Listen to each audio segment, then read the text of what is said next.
Bismillahirrahmanirrahim. Assalamu alaikum students. My name is Manu Tariq and I welcome you all to Pen Gravity.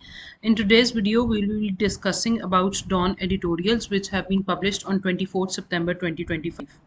As you all know that Dawn newspaper consists of various parts. इसमें हमारे पास 3 editorial होते हैं जो रोज़ की बुनियाद पे आते हैं और उसके साथ साथ हमारे पास 4 इसमें ओपिनियंस होते हैं। तो एडिटोरियल तो हमारे यूट्यूब के पेज के ऊपर रोज़ शेयर होते हैं, लेकिन जो ओपिनियन हैं वो हमारे सिर्फ रजिस्टर्ड स्टूडेंट्स को मिलते हैं। सो हुएवर वांट्स ओपिनियन की वीडियोस और उनसे रिलेटेड ये जो स्लाइड और मटेरियल है, so they can register on the given number. और ये गिवन नंबर आपकी स्क्रीन के ऊपर पॉप अप हो रहा है, तो इस पे कांटेक्ट करके रजिस्टर हो सकते हैं। इसके साथ साथ हमारे पास 2024 के तमाम जनवरी से लेकर दिसंबर तक की वीडियो फॉर्म में ओपिनियन के ऊपर एनालिसिस मौजूद हैं। अलॉन्ग विद दिस जनवरी 2025 के जनवरी से लेकर अगस्त तक के भी हैं, तो जो भी चाहता है वो रजिस्टर करवा के इनको हासिल कर सकता है। So now let's discuss about another initiative of Pen Gravity, and it is about IPRI journal. IPRI you know is Islamabad Policy Research Institute journal, और इसमें different जो हैं हमारे पास research papers publish होते हैं। इसके ऊपर भी हमारे पास detailed videos और analysis मौजूद हैं, तो ये भी आप register करवा के हासिल कर सकते हैं।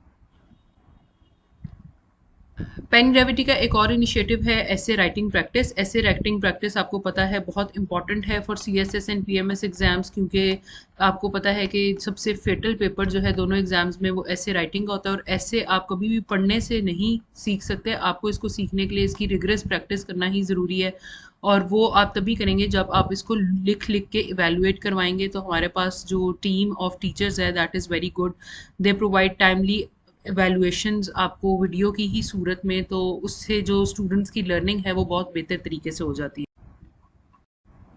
Okay, so now let's come towards our editorial. हमारा नंबर 1 एडिटोरियल है द तीरा वैली ट्रेजेडी, और तीरा वैली के हवाले से।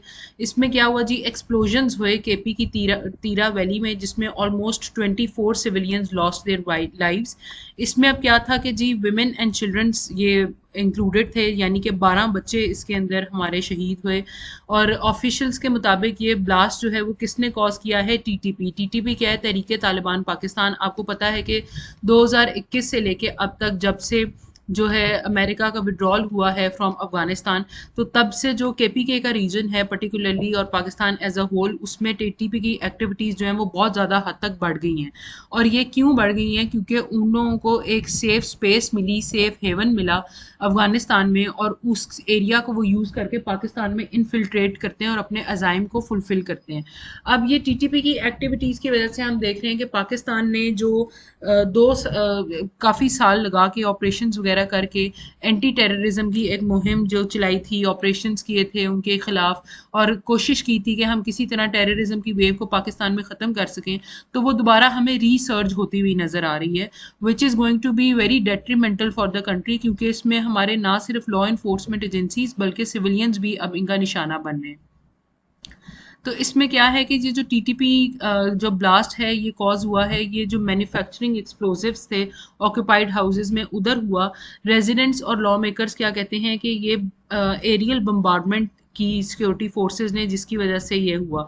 अब केपी के सीएम ने इसको कहा है कि ये सिविलियन की जो शहादतें हैं ये क्या हैं, अनएक्सेप्टेबल हैं, और काउंटर टेररिज्म ऑपरेशंस के दौरान कन्फ्यूजन एंड फॉल आउट। क्यों अब कन्फ्यूजन इसमें क्या पैदा हुई कि ये मोड या मैकेनिज्म जिसके थ्रू ये अटैक हुआ है, इसके हवाले से कन्फ्यूजन एग्जिस्ट करती है, और ये conflicting state and local accounts हैं, जिसकी वजह से अनसर्टेनिटी क्रिएट हुई है कि ये अटैक बेसिकली हुआ किस तरह से था। तो इसके ऊपर हमने देखा कि जो लोकल ट्राइब्समैन हैं उन्होंने इसके ऊपर प्रोटेस्ट भी किया, और human rights commission of Pakistan क्या कहता है कि इसके ऊपर एक इंडिपेंडेंट इंक्वायरी करवाई जाए, ताकि पता चलाया जाए कि क्या ये लॉ इन्फोर्समेंट एजेंसीज की निगलेक्ट थी या वाकई ही टीटीपी की तरफ से कोई किया गया अटैक था। तो इसके ऊपर हमारे पास कोई क्रेडिबल इंफॉर्मेशन एग्जिस्ट नहीं करती, जिसकी वजह से लोगों में गम व गुस्सा जो है वो शदीद होता जा रहा है, मिसट्रस्ट फैल रहा है और कॉन्स्पिरेसी थेरी फैल रही है। तो ये बेसिकली क्या है, कोलैटरल डैमेज रिस्क है, जिसकी वजह से रेस्टिवनेस और टेररिज्म हिट रीजन्स के अंदर इंक्रीज हो रही है। कोलैटरल डैमेज क्या होता है कि जब आपके अपने जो सिविलियंस या लोग हैं ये भी आपकी टेररिज्म की जंग के अंदर जो है उसका निशाना बने और उनकी लॉस ऑफ लाइफ या प्रॉपर्टी हो। Political and government concerns. अब इसमें कंसर्न्स हमारे पास क्या आते हैं कि जो पीटीआई लेड गवर्नमेंट है वो बेसिकली क्या कहती है कि आप इस सारी सिचुएशन को पोलिटिसाइज कर रहे हैं, यानी कि आप हमारी हुकूमत के खिलाफ एक प्रोपोगेंडा क्रिएट कर रहे हैं। तो ये बेसिकली हमें इस चीज़ को पोलिटिसाइज नहीं करना चाहिए, क्योंकि ये किसी एक पॉलिटिकल पार्टी या एक प्रोविंस का मसला नहीं है, ये पूरे पाकिस्तान का मसला है और एक सेंसिटिव नेशनल सिक्योरिटी इशू है। तो इस पे हमें पॉलिटिकल स्कोरिंग तो बिल्कुल भी नहीं करनी चाहिए।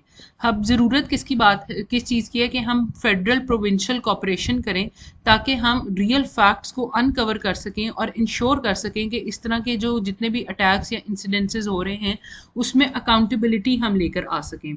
Counter terrorism efforts must stay above partisan politics, यानी कि हम जो हैं अपनी जो पार्टीज के अलोंग हमारी डिवीजन हुई हुई है उसको ख़त्म करें और काउंटर टेररिज्म को as a state issue cater करें और उस पर पूरे मुल्क को इकट्ठे और यकजा होने की ज़रूरत है। वे फॉरवर्ड क्या है कि हमें एसओपीज बनाने चाहिए। एसओपीज क्या होते हैं? स्टैंडर्ड ऑपरेटिंग प्रोसीजर्स, जिसके थ्रू हम काउंटर टेररिज्म ऑपरेशंस को करें ताकि हम प्रिवेंट कर सकें किसी भी किस्म की सिविलियन कैजुअलिटीज़ को। ये किस तरह से होगा? नंबर 1 स्टेप तो हो गया जी एसओपीज बनाने हैं। नंबर 2 स्टेप है कि आपने इंश्योर करनी है कि काउंटर टेररिज्म जो एक्टिविटीज़ हैं उसमें ट्रांसपेरेंसी है। वो किस तरह होगी? जब टाइमली क्रेडिबल कम्युनिकेशन होगी फ्रॉम द स्टेट। इसमें हम क्या कर सकते हैं कि नंबर 3 पे जो लोकल ट्राइब्स हैं उनका ट्रस्ट आप हासिल करें। किस तरह से वो करेंगे कि उनको आप ये टेररिज्म ऑपरेशन के अंदर इंक्लूड भी करें और उनको उसके डायलॉग का पार्ट भी बनाएं। और लास्टली आप एड्रेस करें grievances to prevent alienation from the state, यानी वो प्रॉब्लम्स आप एड्रेस करें जिसकी वजह से लोग आपके स्टेट के अगेंस्ट हो रहे हैं। तो जी कंक्लूजन क्या है कि एलिमिनेट करें टेररिस्ट को, और ये ज़रूरी चीज़ तो है, लेकिन ये जो आपकी एलिमिनेशन है या काउंटर टेररिज्म है ये बैलेंस होनी चाहिए। और किस तरह से बैलेंस होनी चाहिए कि आपको इंडिविजुअल्स के या सिविलियंस के राइट्स को प्रोटेक्ट करना चाहिए। वो आप कैसे करेंगे कि ट्रूथ और ट्रांसपेरेंसी लेकर आएँ और हॉस्टाइल नैरेटिव्स को ट्रांसपेरेंसी के साथ डील करें। इसके लिए आपको कोऑपरेटिव कम्युनिटी बेस्ड अप्रोच की ज़रूरत है, जिसके ज़रिए आपकी काउंटर टेररिज्म ऑपरेशन जो हैं वो और स्ट्रेंथन होंगे। यानी कि आपका गोल क्या होना चाहिए, आपका मकसद क्या होना चाहिए कि आप केपीके के अंदर, ट्राइबल एरियाज़ के अंदर और पूरे पाकिस्तान में एक लास्टिंग पीस लेकर आएँ। और वो लास्टिंग पीस तभी आएगा जब आप लोगों को इस सारे प्रोसेस के अंदर इंक्लूड करेंगे। अब आ जाते हैं जी हमारे नेक्स्ट एडिटोरियल के बारे में, जो कि है सेल्स टैक्स गैप क्राइसिस के बारे में, कि किस तरह से एफबीआर ने क्या सेल्स टैक्स का हदफ रखा और उसमें अब कितना गैप आ रहा है। तो जो हमारा फेडरल बोर्ड ऑफ रेवेन्यू है उसने क्या किया, एडमिट किया कि हमारा 3.6 ट्रिलियन रुपीस का सेल्स टैक्स गैप है, जो कि बेसिकली ऑलमोस्ट इक्वल है to last year 3.9 trillion collection. यानी पिछले साल की जो आपने 3.9 ट्रिलियन रुपीस की कलेक्शन की थी उससे ही इक्विवेलेंट आपका इस साल का गैप है, यानी कि उतना ही आप अभी कम चल रहे हैं। इसकी रूट कॉजेज क्या हैं कि रिटेल सेक्टर फ्रेगमेंटेशन है और इनफॉर्मेलिटी है। यानी इनफॉर्मेलिटी से क्या मुराद होती है कि आपका जो टैक्स सिस्टम है वो इनफॉर्मल है, यानी आपकी इकोनॉमी इनफॉर्मल है। अब इकोनॉमी ना दो किस्म की होती है, एक होती है फॉर्मल इकोनॉमी, एक होती है इनफॉर्मल इकोनॉमी। फॉर्मल इकोनॉमी वो होती है जो कि टैक्स नेट के अंदर इंक्लूडेड होती है, यानी number of people paying taxes, या वो इकोनॉमी या वो बिजनेसेस जिनके ऊपर आप टैक्स कलेक्ट कर रहे होते हैं। इनफॉर्मल इकोनॉमी वो होती है जो कि टैक्स नेट में नहीं आते, वो अपने आप को टैक्स रिटर्न्स वो अपनी नहीं फाइल करते। यानी कि आपने देखा होगा कि पाकिस्तान में बहुत सारे ऐसी छोटी छोटी बिजनेसेस हैं, छोटे छोटे शॉप्स हैं जो कि जो है कैश बेस्ड पेमेंट्स करते हैं, उनके अंदर कार्ड बेस्ड या बैंकिंग सिस्टम के साथ वो एफिलिएटेड ही नहीं है। जिस तरह लेट्स सपोज कि आपकी कोई समोसे की दुकान है या कोई इस तरह की छोटी मोटी दुकान है, तो वहाँ पे आप देख रहे हैं कि सारी ट्रांजैक्शंस कैश में हो रही हैं। तो जब वो आपके बैंकिंग सिस्टम में नहीं आ रहे तो इस तरह कैसे आप अंदाज़ा लगा सकते हैं कि इनकी कितनी पर डे की सेल है और उस पर फिर कितनी इनकी टैक्स लगेगा। तो ये क्या है, ये सारा इनफॉर्मल सेक्टर है। ये लोग टैक्स नेट में नहीं आते, क्यों? क्योंकि इनको फिर टैक्सेस पे करने पड़ेंगे।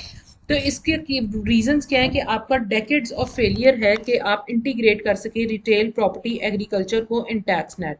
और ये गैप जो है ये अनफेयरली बर्डन करता है कंप्लाइंट एंड डॉक्यूमेंटेड सेक्टर्स को। अब प्रॉब्लम क्या है कि जो आपकी इतनी large number of economy informal है, तो इस उनका टैक्स ना पे करना उन लोगों के लिए प्रॉब्लमेटिक है जो कि टैक्स ऑलरेडी पे कर रहे हैं। क्यों? क्योंकि गवर्नमेंट जब आपका टैक्स, जिस तरह आपको पता है कि जीएसटी है, उसकी अक्सर प्राइस हमारी इंक्रीज हो जाती है, या नंबर ऑफ टैक्सेस इंक्रीज करते हैं, तो वो किन लोगों पे करते हैं? उन लोगों पे करते हैं, इंक्रीज करते हैं जो कि ऑलरेडी टैक्स पे कर रहे होते हैं।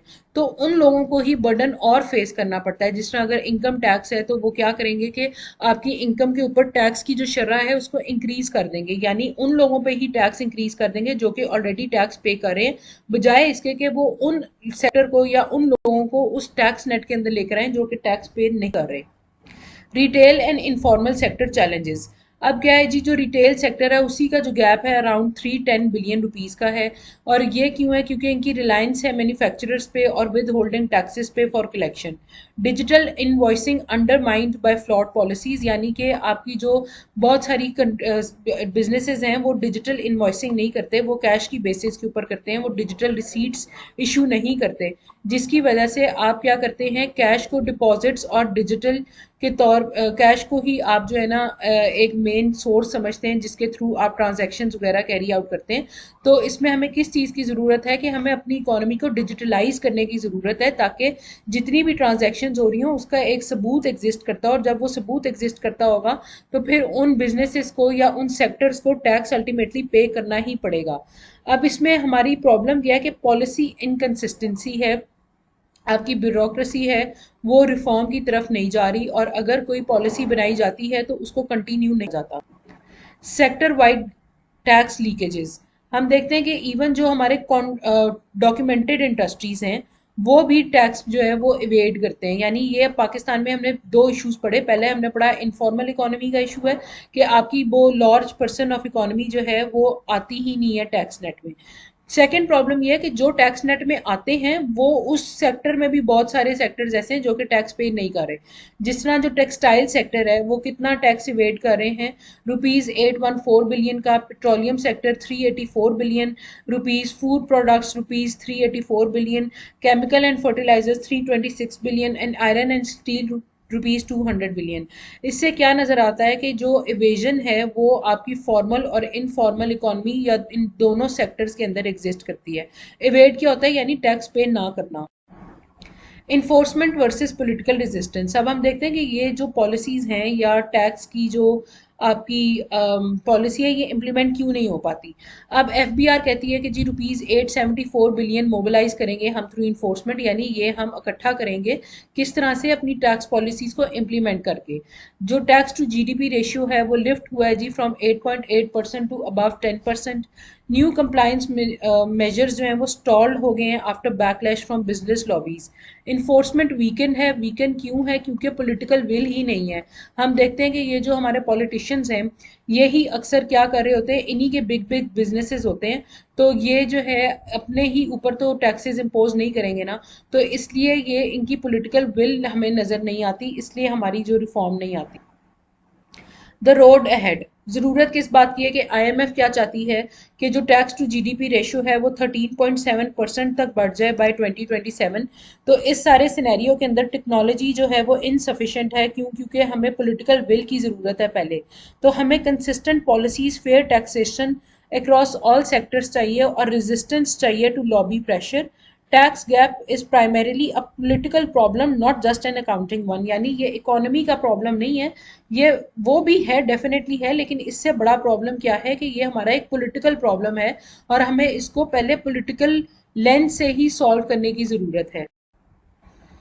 अब आते हैं जी हमारे लास्ट एडिटोरियल के ऊपर जो कि पुटिंग अप अ फाइट है। इसमें हम सिद्रा अमीन के बारे में बात करें जिन्होंने 121 स्कोर किया against first ODI versus South Africa में, और इसके बाद इन्होंने क्या किया कि 122 किया सेकंड ओडीआई में, hit winning runs in third ODI. तो बेसिकली ये आपको हमारी एक फीमेल क्रिकेट प्लेयर की कंसिस्टेंसी दिखा रहे हैं कि किस तरह उन्होंने 3 मैचेस के अंदर अपनी परफॉर्मेंस शो की। तो ये हमें क्या बताते हैं कि ये इंडिविजुअल ब्रिलियंस है despite early losses. Sidra Ameen smashes record with back to back ODI century, sets new Pakistan women cricket milestone. Pakistan women ODI series versus South Africa. तो lost first 2 matches but fought hard. हमने क्या देखा कि इस सीरीज में हमने बहुत अच्छी फाइट उनको दी, तो थर्ड ओडीआई कन्विंसिंगली हम जीत गए और इसकी वजह से पाकिस्तान के जो मोराल है उसको बूस्ट मिला। Nashra Sandhu started with 6 wickets in final game, और उसके बाद फिर हमने देखा कि हेड कोच जो हैं उनको क्या करना है कि he needs to learn how to close out matches. Road to women's ODI world cup 2025।